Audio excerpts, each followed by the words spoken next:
Hello everyone. இன்னைக்கு நம்ம இந்த வீடியோல பர்த் டோஸ் வேக்சினேஷன்ஸ் பத்தி பார்க்க போறோம். என்னுடைய பேரு டாக்டர் அரவிந்தா.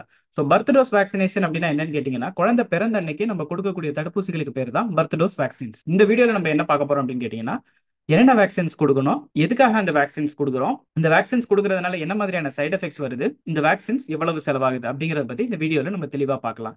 என்னென்ன வேக்சின்ஸ் கொடுக்குறோம் அப்படின்னு கேட்டீங்கன்னா, மொத்தம் 3 வேக்சின்ஸ் கொடுக்குறோம்.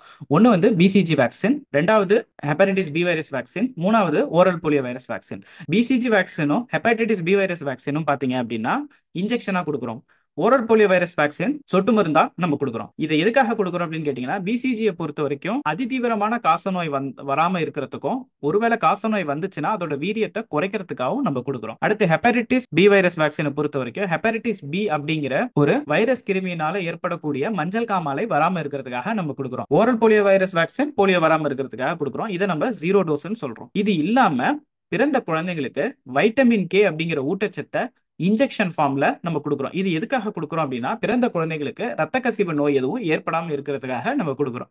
சரி சார், இது கொடுக்கறதுனால என்ன மாதிரியான சைடு எஃபெக்ட்ஸ் வரும் அப்படின்னு கேட்டீங்க அப்படின்னா, பிசிஜியை பொறுத்த வரைக்கும் லோக்கல் ரியாக்ஷன்ஸ் தான் வரும். ஸோ லோக்கல் ரியாக்ஷன்ஸ் அப்படின்னா நம்ம இடது கையில வீக்கமாவோ இல்ல வலியும் ஏற்படும். இது 10ல இருந்து 15 நாள் கழிச்சு தழும்பா மாறிடும். ஈவன் உங்களோட இடது தோள்பட்டையில பாத்தீங்கன்னா அந்த தழும்பு நீங்க பார்க்கலாம். அந்த தழும்பு வேற எதுவும் கிடையாது, பிசிஜி வேக்சினோட தழும்பு தான். அடுத்து ஓபிவி ஓரல் போலியோ வைரஸ் சொட்டு மருந்துனால 1% குறைவான குழந்தைகளுக்கு மட்டும் ஜுரமோ அல்லது உடல் சோர்வோ ஏற்படலாம். ஹெப்படைட்டிஸ் பி வைரஸ் வேக்சினை பொறுத்த வரைக்கும் 5% கம்மியான குழந்தைங்களுக்கு லோக்கல் ரியாக்ஷனோ அல்லது ஜுரமோ ஏற்படலாம். இந்த மாதிரி எதனாவது சைடு எஃபெக்ட் ஏற்பட்டா உங்களுக்கு யார் ஊசி போட்டாங்களோ அவங்கள அணுகி நீங்க ஆலோசனை பெறுவது தான் சிறந்தது. அடுத்து வைட்டமின் கேவை பொறுத்த வரைக்கும் அது ஒரு ஊட்டச்சத்து அப்படிங்கிறதுனால அதுக்கு எந்த விதமான பக்க விளைவுகளும் ஏற்படாது. இது எவ்வளவு காஸ்ட் ஆகும் அப்படின்னு கேட்டீங்கன்னா, கவர்மெண்ட் ஹாஸ்பிட்டல்ஸ்ல அரசு மருத்துவமனையை பொறுத்த வரைக்கும் இலவசமாவே நீங்க எடுத்துக்கலாம். பிரைவேட்ல 800 ரூபாயிலிருந்து 1000 ரூபாய் வரைக்கும் செலவாகலாம். பர்த் டோஸ் வேக்சின் முடிஞ்சதுக்கு அப்புறமா அடுத்து எப்ப வேக்சின்ஸ் எடுக்கணும் அப்படின்னு கேட்டீங்க அப்படின்னா, 6வது வாரத்துல அந்த வேக்சின்ஸ் எடுக்கணும். என்னென்ன வேக்சின்ஸ் அப்படின்னு கேட்டீங்கன்னா, oral polio virus first dose, injectable polio virus first dose, penta, rota, PCV first dose vaccines எடுத்துக்கிற மாதிரி இருக்கும்.